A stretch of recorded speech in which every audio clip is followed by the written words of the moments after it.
Welcome to the Unity of Olympia podcast. Good morning. You know, Greg mentioned that he and I are both Greek, and actually we're both half Greek. My mother was full-blood Greek, and my father was German. So my friends got used to calling me Zorba the Führer. I told that to a group of young people, and they just looked at me like, who's Zorba? I know Zorro. Is he Zorro? No. And we were talking about the length of services in the Greek church. My husband, who was not Greek but had a lot of Greek friends, went to a baptism one time, Greek baptism. He says, I don't want to say the service was long, but when I got there, the kid was in diapers, and when I left, he was shaving. Am I right? Speaking of my husband, we lived in Seattle, and one time we had occasion to come down to Olympia several times in a short period of time. And he used to tell me, if God ever came to me and said, you have an hour to live, I would drive to Olympia and make it seem longer. Am I right? So let's talk about the sinful woman. It's the last chapter of this book. And I know you have veered away from the book, which is wonderful news. But I like this, the sinful woman in the Bible, because it's so unitic. It's so metaphysical, if we choose to look at it that way. So the sinful woman, the biblical passage is Luke 7:36 through 50. And I want to read it to you because then we can go off into what it means for us. When one of the Pharisees invited Jesus to have dinner with him, he went to the Pharisee's house and reclined at the table. A woman in that town who lived a sinful life learned that Jesus was eating at the Pharisee's house, so she came there with an alabaster jar of perfume. As she stood behind him at his feet weeping, she began to wet his feet with her tears. Then she wiped them with her hair, kissed them, and poured perfume on them. When the Pharisee who had invited him saw this, he said to himself, if this man were a prophet, he would know who is touching him and what kind of woman she is, and that she is a sinner. Jesus answered him, Simon, I have something to tell you. Now, this guy said it, the Pharisee said it to himself, but Jesus answered him.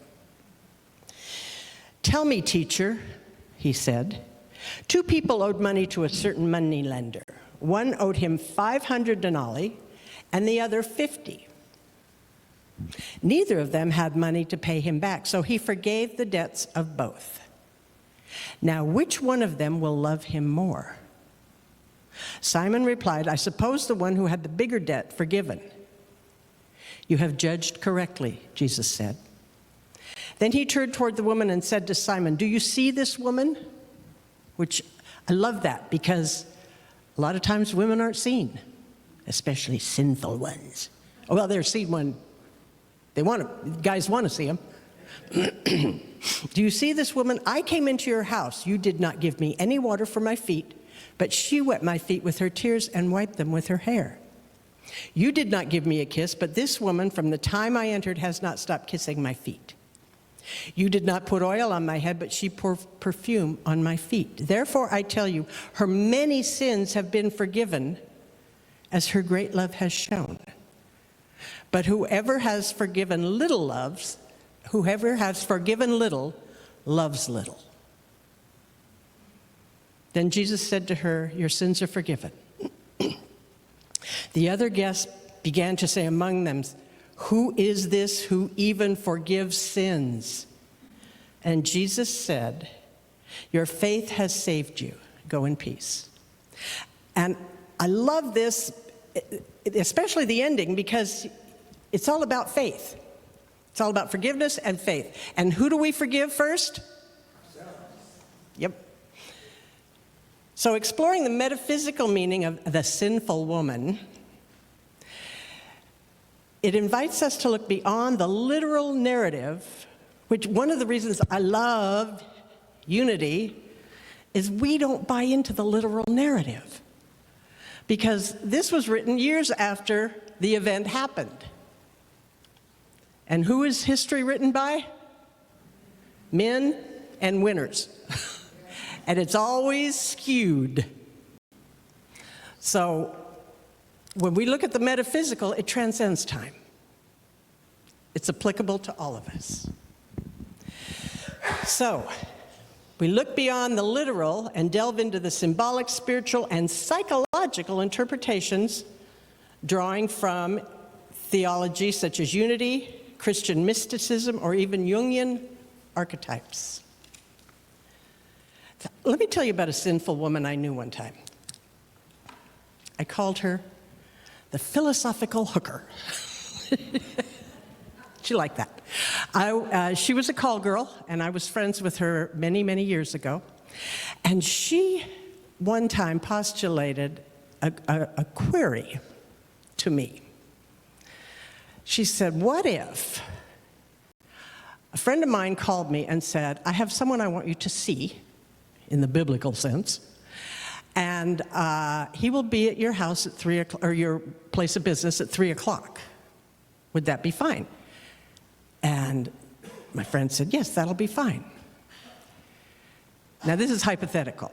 She's giving me this query. She says, so what happens if I open the door and I see my father, who is married to my mother? Who's the at-fault party here? We never hear about that side of it, do we? So, just something to think about. Sinful woman. The sinful woman is the soul in a state of awakening. Isn't that lovely? She's estranged from the divine origin, living in error, illusion, or separation. That's all. Her act of coming to Jesus reflects the soul's turning back toward divine truth, seeking reconciliation and healing. Her tears symbolize deep contrition and cleansing of the soul through emotional release and spiritual surrender. My husband died many, many years ago, and I cried for a year. You who know what I'm talking about know what I'm talking about. And what I realized maybe halfway or two-thirds through it was I was crying for every loss my heart had experienced. I cried it all out. And at the end of a year, I felt empty and whole at the same time. Does that make sense? Empty of the pain and whole of life, full of life. So tears, somebody told me one time during that year, all tears heal. So when she is crying tears on Jesus' feet, she's healing herself. Her weeping is not just remorse, but the soul's yearning for union with the divine.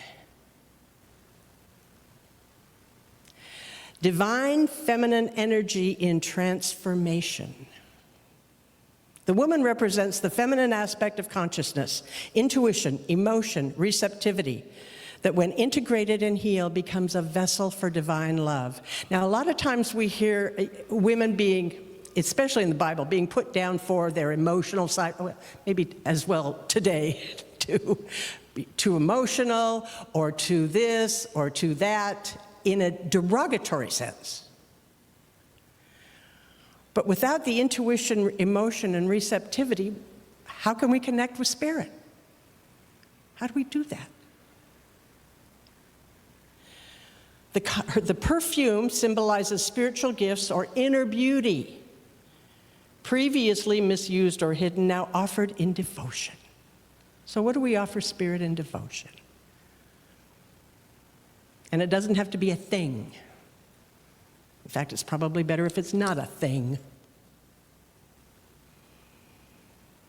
The perfume is symbolic of the soul's finest essence.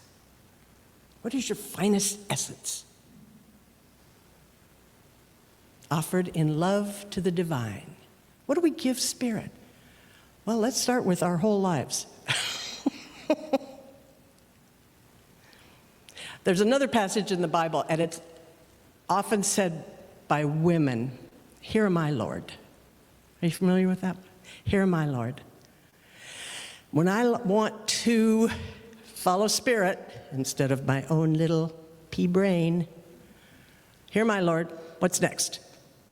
I've got a friend who wakes up every morning, first thing he says is, "What's next?" With a lot of energy, with a lot of joy. What's next? I think I quoted Mae West to you last time I was here. And another quote of hers, that not so derogatory toward men, is, "Life's a banquet and most poor suckers are starving." Let's banquet.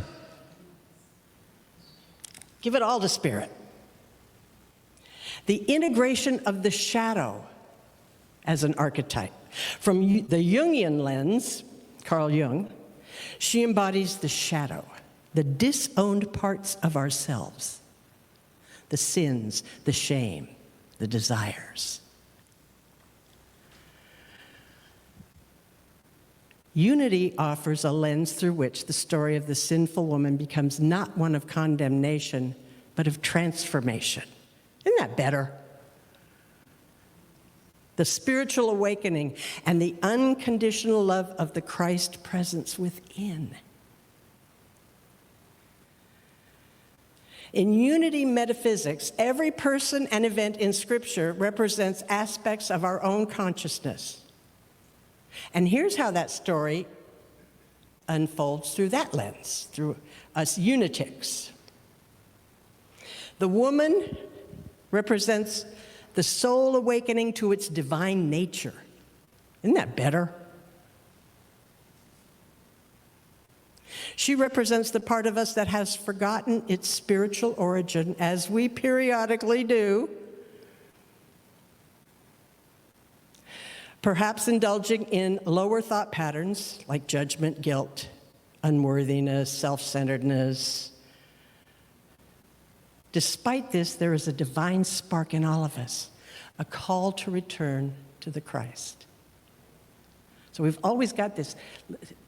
I think about the blue flame heating commercial, where there's this little flame, maybe a birthday candle flame, always here. And in order to make it more powerful and stronger, all we have to do is pay attention to it. We don't have to go through, fasting like the Greeks do, and years in church on your knees like the Greeks do, the Catholics. And, we don't have to go through all of that, as many religions have their dogma, because religions were created by men.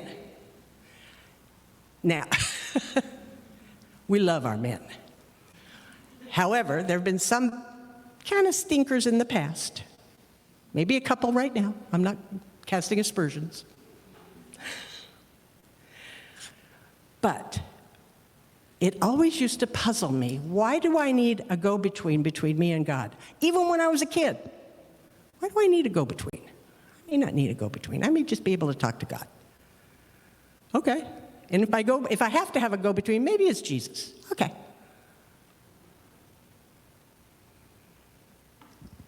You don't need a go-between. And you guys know that. What am I telling you for?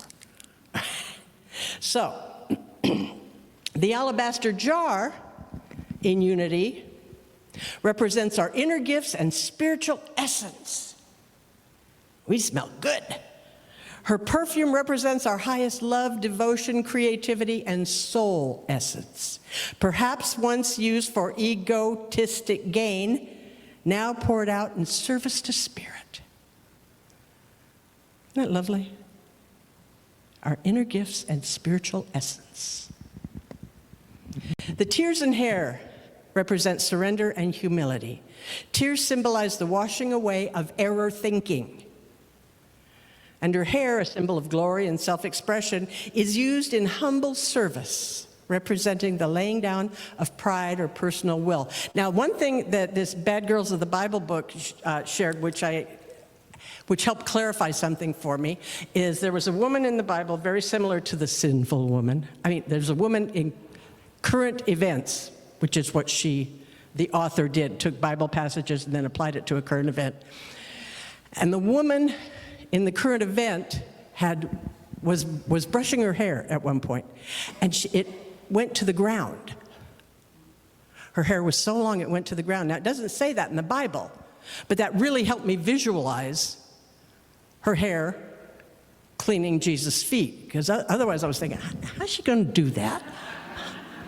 That's going to look pretty silly. Oh, I get it. So she had really long hair caressing Jesus' feet. Jesus represents, of course, the Christ within. Not just a historical figure, but the indwelling Christ presence, the I am that sees past the surface, loves unconditionally, and calls forth our wholeness. Only when my husband died, I thought, I wonder if I can see myself like he saw me, because he thought I was pretty cool. I like that. And then I realized, as his death brought me to unity, which it did, that's the way Spirit sees me, better than I see myself. So what if I tried to look at myself through Spirit's eyes? I'm not a sinner. I don't have to beg for forgiveness. Sometimes I make a mistake. Okay. Do my best not to do it again. Because there's a whole world full of mistakes, new mistakes I can make. I don't need to keep repeating the old one. And I will. I will make those mistakes. Okay. So what? In Luke 7:47, Jesus says, her many sins have been forgiven as her great love has shown.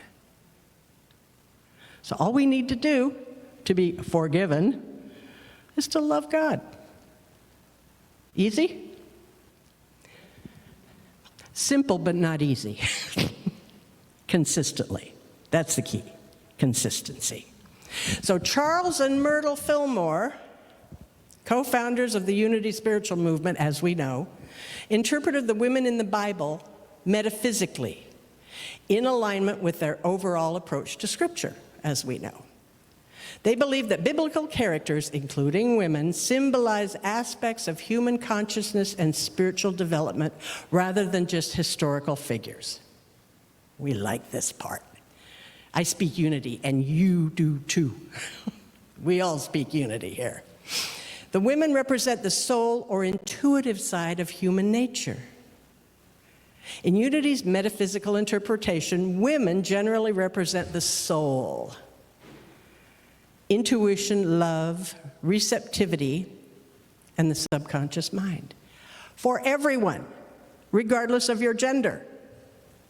I think one of the sad parts about what's happening today, what do they call it, the bromosphere? Pardon me? Is it bromosphere? The brothers? They've leaned so far to the male aspects and have so negated the female aspects of themselves that women have become the enemy. And really what they're despising is the female part of themselves. The intuition, love, receptivity. Men, by contrast, the male energy, typically symbolize the will, intellect, or conscious mind. Now, I'm a hypnotherapist by training. The conscious mind, I call it the pea brain. Actually, I compare it, the elephant and the mouse. The mouse is the conscious mind. It runs around thinking it's going to control everything, and we can do this, and we can do that, and everything will be fine. Now, the subconscious mind is the elephant. One of the things the elephant doesn't like is change. That's the subconscious mind. So the mouse is going to run around and take care of this and do that. Everything's going to be great. And the elephant at some point is going to say, that too much change is making me a little uncomfortable. It's going to smash his foot right down on the conscious mind and say, yeah, we're not doing that. No. It might be scary, it might be dangerous. And the subconscious mind is where we work with spirit. So we get the subconscious lined up with our will and thy will. And let's assume for a moment that the subconscious is thy will, except for the elephant foot part. Change can be instantaneous. People always would tell me as a therapist that it takes 30 days to change a habit, or it takes 21 days to change a habit. A habit can change like that. Stop smoking. Boom, done. May change back, but it changes instantaneously. You can have miracles in your life every day. Change every day instantaneously. Change can happen with a phone call. As Marianne Williamson says, indeed, it usually does. When you turn your life to spirit and say, okay, I want a better life. And whenever I affirm what I want, I always say this or something better. This or something better, because I have no knowledge of Spirit's infinite mind, but I'm thinking it might have a grasp on my life better than I do. This or something better.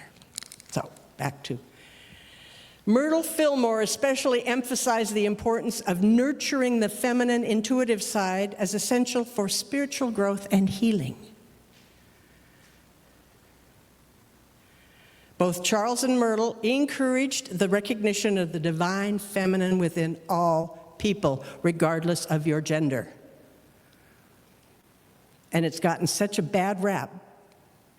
One of the best parts about my marriage was my husband's acknowledgement of his divine feminine and my acknowledgement of my divine masculine, and we really blended well together. Sometimes my divine masculine got a little out of control.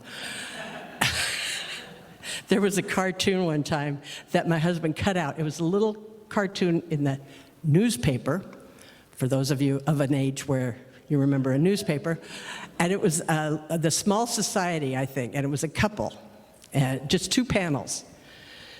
And the husband says to the wife, he said, Katie, this is so you. The husband says to the wife, Lucy, it's you and me against the world.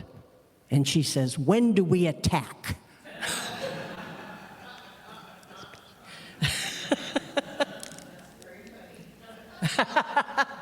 Anybody there's some wrongs that need to be righted, right? Am I right? Yeah. And it's up to us. If not me, then who? Myrtle saw feminine qualities as powerful and essential tools for healing and transformation. Myrtle Fillmore, through both her teachings and her example, emphasized women's spiritual authority and leadership. While the Bible often portrays women in limited or supporting roles, the Fillmores saw their symbolic meanings as central to spiritual life. Myrtle taught that the qualities represented by biblical women were not only valuable, but necessary for awakening the Christ within. Myrtle Fillmore's writings often affirm the power of the feminine spirit. She frequently encouraged women to trust their inner wisdom and spiritual authority. When do we attack? Charles and Myrtle saw women in the Bible not as just historical figures, but as rich symbols of the soul's journey. Their teachings uplifted the feminine both in theology and in practice, empowering women as spiritual leaders and healers. And if you don't believe it, look at the religions that do not allow women to serve. And what's happening to them? When I was in Greece the first time, my cousin said, she's a female judge in Greece, in Athens. And she said that the Greek Orthodox Church in Greece is, their roll attendance is declining rapidly. I said, really, why is that? She says, because of the priest's insistence that women sit here and men sit there. And the women are going, I came with my husband, I'm going to sit with my husband. And they're not going. If the women don't go, nobody goes. So look at how the imbalance and the patriarchy, to the exclusion of the women as spiritual beings, has done. It's time that we acknowledge all of our gifts from Spirit.